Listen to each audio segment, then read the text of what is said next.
համար։ Մերկուրին ձկների կենդանակերպում է լինելու, թող ուշադիր լինեն, ամսի 26-ից նահանջող ընթացքով է ընթանալու, մոտավորապես 22 աստիճան է լինելու։ Ես ինձ մոտ ունեմ գրանցած, այդ ժամանակահատվածն է լինելու, այո, փետրվարի 26-ից նահանջելու է 22 աստիճան 34 րոպե ձկների կենդանակերպում, մինչև 8 աստիճան նա կհասնի։ Ձկները խաբեությունն են, ձկները դա դատաիրավական համակարգն է, Մերկուրին դա խոսքն է, լրատվությունն է, կաղավաղվի ամբողջ մեր լրատվական դաշտը։ Խորհուրդ չեմ տալիս լսել լուրերը, այն լուրերը, որոնք իրենց մեջ սին ինֆորմացիա է պարունակում։ Այդ ամենը հետագայում կարող եք ճշտել,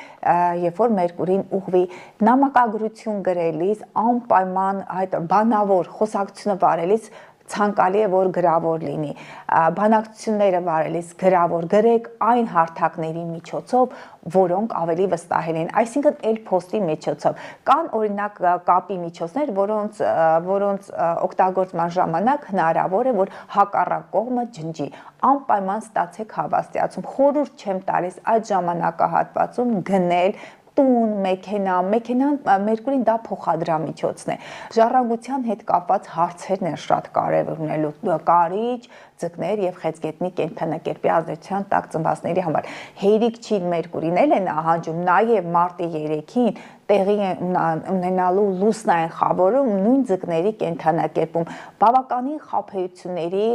եւ նաեւ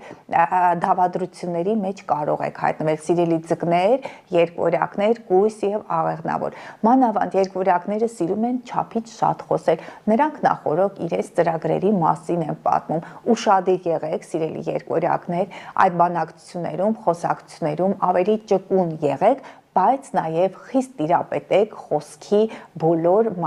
մասնիկներին եւ դետալներին, նույնը ձկներին է վերաբերում։ Գիտեմ, որ այս պահին ձկները գտնում են ապաթիայի մեջ, քիչ է մնացել, մի քանի օր եւ Սատուրնը վերջնականապես ձկների կենդանակերպից դուրս կգա։ Գիտեմ, որ շատերը օգտագործում են հակադեպրեսանտներ տրամադրության բարձրացման հետ կապված, շատերի մոտ այս վերջերս, երբ որ Մարսը հունվարի 19-20-ի մոտակայքում նոր ալուսին կար ջրհոսի կենդանակերպում, շատերի մոտ առաջացել էր տագնապային այդ գրոհներ։ Գիտեմ, այդպես է, եթե չեք կարողանում ինքներդ տիրապետեք ձեզ, ապա